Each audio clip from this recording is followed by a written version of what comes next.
EPFO की तैयारी करने वाले बहुत सारे ऐसे स्टूडेंट्स हैं जिन लोगों ने बड़े जोशों से तैयारी स्टार्ट करी, but after a month I am seeing that a lot of students are giving up, are not able to cope up with the studies, are thinking that now it's not possible and various other things. ये सारे thoughts आने normal हैं। ऐसा नहीं है कि ये बस तुम्हें ही आ रहे हैं और किसी को नहीं आ रहे हैं और बहुत सारे स्टूडेंट्स अच्छे से तैयारी कर रहे हैं, ऐसा नहीं है। सिलेबस ऐसा है जो एक साल आपको देना पड़ेगा। अगर आप एक साल नहीं दे रहे हैं तो आपकी तैयारी आधी अधूरी होने वाली है। तो not only you are going to be limitedly prepared for the exam, everyone is in the same boat. इस सिनेरियो में after 1 month of the preparation, I'm witnessing that a lot of students are giving up their prep. A lot of students are stopping their preparation. बहुत सारे students हैं जो तैयारी छोड़ दे रहे हैं बीच में ही कि सर हमसे नहीं हो रहा है। समझना ये ज़रूरी है कि अगर आप तैयारी अच्छे से नहीं कर रहे हैं, छोड़ रहे हैं, then you have to take the blame for that. आपको समझना पड़ेगा, you are an adult, you decided to prepare for this exam thinking that I spend the next 4 months for this exam dedicatedly, and now you're giving up. Now you're not studying with the same consistency, with the same intensity. So there is no one else to blame, only you and your thoughts are to be blamed.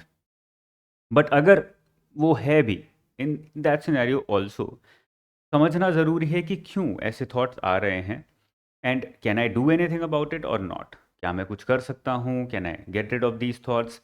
Can I plan my studies better? Can I continue do something to continue for the next 3 months also? तो सबसे पहले समझना ज़रूरी है इसके लिए कि क्या वो रीज़न्स हैं जिसकी वजह से ऐसे थॉट्स आ रहे हैं। सबसे पहला और सबसे बड़ा रीज़न है that you are thinking of giving up for the exam because 30 days हो गए और 30 days में मेरा सिलेबस कवर हो जाना चाहिए था, and you're giving up because you had an unrealistic expectation with yourself कि 30 दिन में मुझे समझ आ जाएगा कि मेरा एग्ज़ाम क्लियर होने वाला है या नहीं होने वाला है। That is very unrealistic. Exam से एक दिन पहले भी नहीं पता होगा, एग्ज़ाम देने के बाद भी नहीं पता होगा, तो फिर अभी कैसे पता लगेगा? Plus you still have 90 more days to go, you still have 3 months to go. अभी तो 1/4 हुआ है, 3/4 बचा है। तो गिविंग अप का सवाल नहीं पैदा होता है if you are giving up thinking कि मुझसे नहीं हो पाएगा, क्योंकि अभी तक नहीं हो पाया। अभी तक नहीं हो पाया क्योंकि अभी तक होना ही नहीं था। 30 दिन में आप 30 दिन की ही पढ़ाई कर सकते हो, 30 दिन में 1000 दिन की पढ़ाई, 365 दिन की पढ़ाई नहीं कर सकते, राइट? तो you are giving up thinking with an unrealistic expectation कि अभी तक सिलेबस पूरा नहीं हुआ तो अगले 3 महीने में कैसे करूँगा? हो जाएगा, डोंट वरी अबाउट इट। पूरा किसी का भी नहीं होगा, सबका बिट्स एंड पीसेस में होगा, आधा अधूरा होगा, तुम्हारा भी आधा अधूरा होगा। मेरा ऑब्जेक्टिव है कि हम इस तरह से उसको फ्रेम करें कि हम उस आधे अधूरे से भी अपने आउटकम को मैक्सिमाइज कर सकें। That is our objective number 1। Second, जो बहुत मेजर रीज़न है जो मैं स्पेशली स्टूडेंट से सुन रहा हूँ, मेरी मेंटरशिप क्लास होती है संडे को, वहाँ पर भी मैंने ये सुना, फॉलोइंग द क्राउड। बहुत सारा क्राउड, बहुत सारे स्टूडेंट्स इंस्टाग्राम सॉरी इन टेलीग्राम पे बैठे रहते हैं, और बिलीव मी और नॉट, बहुत सारे स्टूडेंट्स की ये टेक्निक भी होती है। It doesn't work but that is how they are. कुछ स्टूडेंट्स होते हैं या कुछ लोग होते हैं, देखो, जो अपने आप को ऊपर पुश करने में बिलीव करते हैं, और कुछ लोग होते हैं जो दूसरे को नीचे खींचने में बिलीव करते हैं। तो ये ऐसे लोग होते हैं जो दूसरे को नीचे खींचने में बिलीव करते हैं, जिससे कि बस अब एंड में वही बचें। सबने आपको नीचे खींच के नीचे कर दिया तो अब सबसे ऊपर आप ही बचे हो। What happens on Telegram is, बहुत सारे स्टूडेंट्स डिमोटिवेट करेंगे, बोलेंगे कि अरे नहीं हो सकता, पॉसिबल नहीं है, टाइम वेस्ट कर रहे हो, किसी का भी नहीं हुआ आज तक, कितनी कम सीट्स हैं, लास्ट ईयर तो फ्रॉड भी हुआ था, जो कि रूमर है, दे वेरीफाइड इट, दे सेड ऐसा कुछ नहीं था। बहुत सारे ऐसे कॉन्स्पिरेसी थ्योरीज चलती रहती हैं। When you start listening to them very carefully, too carefully, then you get demotivated to the extent कि तुम पढ़ाई ही छोड़ देते हो। जो तुमने टारगेट बनाया था, अपने 4 महीने निकाले थे, वो तुमने बीच में ही छोड़ दिया, बिकॉज तुम्हें लगता है कि जो सब लोग कर रहे हैं, जो सारे स्टूडेंट्स कर रहे हैं, वो सही ही होगा, बट वो सारे नहीं हैं। वो 40 50 100 स्टूडेंट्स हैं जो टेलीग्राम ग्रुप से बैठे होते हैं और उनका काम यही होता है यही सब लिखते रहो, जिससे ये सब लोग तैयारी छोड़ दें। That happens to a very large extent and I met some people like that. ऐसे लोग आपको भी मिलेंगे अपनी दुनिया में, आगे जाओगे जब अपनी ज़िंदगी में। तो stop following the crowd. If it is your own decision कि नहीं मुझसे नहीं हो रहा है, अब मैं छोड़ देता हूँ, इट्स फाइन। बट अगर इनके इन्फ्लुएंस में आके छोड़ रहे हो, then it's not fine. Okay, then there something wrong. Third जो मेजर रीज़न मैं देख रहा हूँ वो है students are losing, many students are losing interest, thinking कि यार अभी तक नहीं हुआ तो आगे कैसे होगा, इतना सारा सिलेबस है। हिस्ट्री पढ़ के देखा 2 दिन नहीं समझ आ रही है, समझ नहीं आएगी हिस्ट्री 2 दिन में। हिस्ट्री को समझने के लिए 1 महीना चाहिए होता है। हम ट्राई कर रहे हैं 1 हफ्ते में समझ लें, तो ऑफकोर्स आधी अधूरी समझ आएगी, राइट। तो इसकी वजह से इंटरेस्ट लूज होने लगता है, क्योंकि आपको चीज़ें बहुत अच्छे से स्मूथ तरीके से समझ नहीं आ रही हैं, और वो स्मूथ तरीके से समझ आने भी वाली नहीं है। It's going to be a bumpy road like this, because आप 4 महीने में 1 साल की तैयारी कर रहे हो, तो नॉर्मल सी बात है कि उतार चढ़ाव आएंगे। You will feel at times that you are not getting it, you are not prepare to the extend to the level of the exam. ये सारी फीलिंग्स आने वाली हैं, लेकिन उन सब फीलिंग्स के अंदर some students take it so seriously and get involved in that thought so much कि उनका इंटरेस्ट लूज होने लगता है कि यार अब ये नहीं हो रहा है, सुबह से पढ़ रहा हूँ, आधी चीज़ समझ आ रही है, आधी नहीं आ रही है, छोड़ो कुछ और करते हैं। तो they end up losing interest. It's okay to lose interest and to not write the exam, there is nothing wrong in that, but इतनी जल्दी गिव अप कर देना या ये सोच के कि 2 दिन में समझ नहीं आया एक सब्जेक्ट तो छोड़ दो, that is also wrong, because the exam does not only require you to cover the syllabus. Exam ये भी चाहता है कि आपको 15 में से 10 सब्जेक्ट्स अच्छे से आते हैं और 5 सब्जेक्ट्स थोड़े थोड़े आते हों, उसी में एग्जाम क्लियर हो जाता है, कट ऑफ से वो क्लियर दिखता है। अगर हर किसी को सारे सब्जेक्ट्स अच्छे से आते होते तो कट ऑफ बहुत हाई जाती, कट ऑफ पे 60% नहीं होती, कट ऑफ फिर 80% होती, बट ऐसा नहीं है।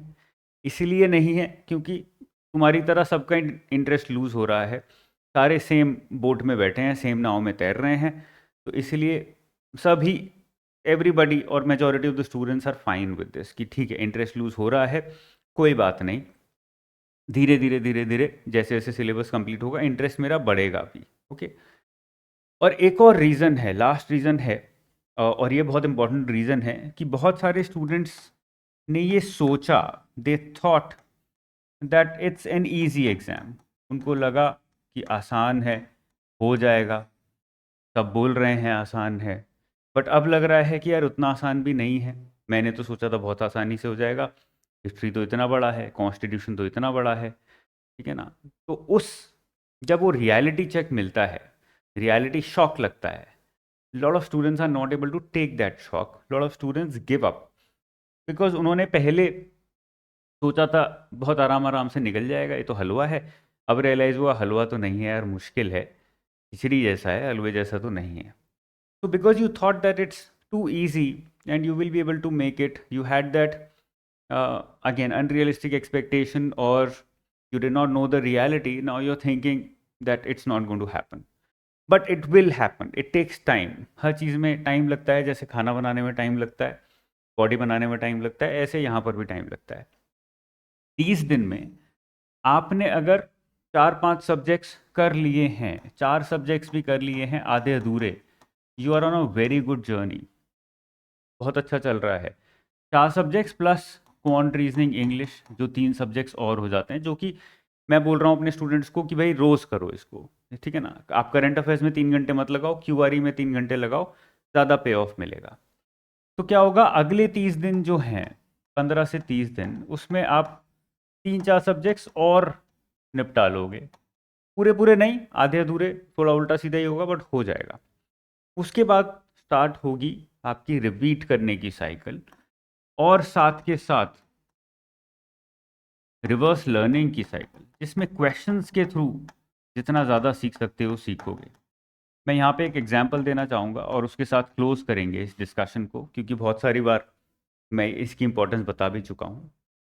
When I was in 11th and 12th तो मैंने सोचा था कि मैं क्लैट करके लॉ करूँगा। ऑल्दो मैंने लॉ बाद में किया ग्रेजुएशन के बाद, बट तब मेरा सपना था कि मैं लॉयर बनूंगा, लॉ करूँगा 12th के बाद। मैंने क्लैट का एग्ज़ाम दिया। क्लैट के लिए मैंने काफ़ी पढ़ाई करी और मेरा ठीक ठाक कॉलेज में हो भी गया था। आई थिंक मेरा जोधपुर में हो गया था। बट मेरी एक्सपेक्टेशन थी, मेरी खुद से रिक्वायरमेंट थी कि यार मैं टॉप 3 में ही जाऊंगा। जाऊंगा तो कैलकाटा तक जाऊंगा, उसके बाद जो भी कॉलेजेस हैं उनमें नहीं जाऊंगा, टॉप 3 कॉलेजेस में हुआ तो ज्वाइन करूंगा। फिर मैंने देखा मेरे साथ एक दो लड़कियां और थी जो कोचिंग में तैयारी किया करती थी, and I had that belief और I had that idea that they are not as good as I am. मैं जितनी पढ़ाई करता हूँ, मुझे जितना आता है, इनको नहीं आता है। बट मैंने देखा यार उसमें से किसी का एनएलएस में हो गया, किसी का नालसार में हो गया, किसी का एनयूजेएस में हो गया, जो कि 3 मेजर कॉलेजेस हैं। तो मैं बड़ा शौक में आया कि यार इन लोगों ने कैसे निकाल लिया। फिर एक दोस्त के साथ बैठे डिस्कशन कर रहे थे, तो उन्होंने बताया, उसने बताया कि ये लड़कियों ने कैसे एग्ज़ाम निकाला। They did this. वहाँ से मुझे रियलाइज़ हुआ कि इसकी इम्पोर्टेंस क्या है। वहीं से मैंने ये अप्लाई करना शुरू किया अपनी लाइफ में, और फिर डाउन द लाइन टीचिंग में भी।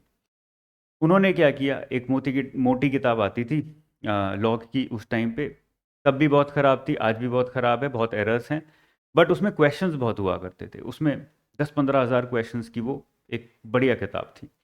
उन्होंने वो किताब खरीदी और वो सारे क्वेश्चन साथ में बैठ के किया करते थे, और उन क्वेश्चंस के थ्रू जो भी टॉपिक उस क्वेश्चन में डिस्कस था, उस टॉपिक को अलग से पढ़ते थे। तो अगर कोई टॉपिक है, कॉन्स्टिट्यूशन पढ़ रहे हैं जिसमें फंडामेंटल राइट्स की बात हो रही है, पूछा जा रहा है, क्योंकि लॉ का एग्जाम था, तो फंडामेंटल राइट्स उन्होंने अलग से कॉन्स्टिट्यूशन से उठाया या फिर नोट से उठाया, कोचिंग नोट से उठाया, और पूरा फंडामेंटल राइट्स फिर से साथ में बैठ के रिवाइज कर लिया। तो अब उनके दिमाग में fundamental rights is connected to that question. जैसे ही कोई भी क्वेश्चन फाइनल एग्जाम में आएगा फंडामेंटल राइट्स का, वो पूरा फंडामेंटल राइट्स निकाल पाएंगी उस एक क्वेश्चन के थ्रू। उन्होंने अटैच कर दिया एक क्वेश्चन से पूरे फंडामेंटल राइट्स के टॉपिक को। इसको बोलते हैं रिवर्स लर्निंग। इसके थ्रू उन्होंने 10,000 अगर क्वेश्चंस थे तो उन्होंने 1,000 2,000 छोटे टॉपिक, बड़े टॉपिक सब कवर कर लिए। तो एग्जाम में हुआ क्या कि जैसे ही क्वेश्चन पेपर उनके सामने आया, बहुत सारे क्वेश्चंस उनको नहीं आते थे, बट ऐसे बहुत सारे क्वेश्चंस थे जो अगर वो डायरेक्टली किताब से बस पढ़ते, पूरा कॉन्स्टिट्यूशन पढ़ रहे हैं, पूरा हिस्ट्री पढ़ रहे हैं, पूरा करंट अफेयर्स पढ़ रहे हैं, तो वो नहीं कर पाते। बट क्योंकि उन्होंने बुक के थ्रू, जिस बुक में क्वेश्चंस थे, उन क्वेश्चंस के थ्रू आधी अधूरी लर्निंग ली थी, they could use that imperfect knowledge also just to get that question right. उनको क्लियर था भाई हमारा ऑब्जेक्टिव पीएचडी करना नहीं है, हमारा ऑब्जेक्टिव इस एग्जाम को निकालना है। मेरी जो सोच थी उस टाइम पे वो गलत थी कि यार पीएचडी करेंगे लॉ में, तब घुसेंगे शान से, क्लैट का एग्जाम देके क्लियर करेंगे। That was wrong. They did less, and with that less they achieved greater और हायर आउटकम्स।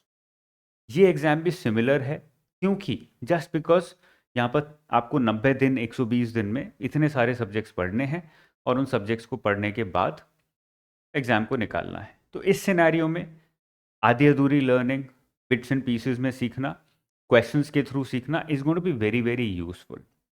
आपको सारे सब्जेक्ट्स में पीएचडी करने की जरूरत नहीं है।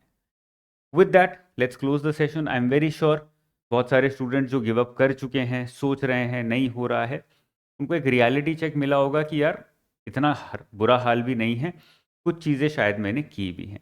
And with that you might be able to study further and study better and keep preparing for this examination. Keep studying hard. All the best. Bye bye.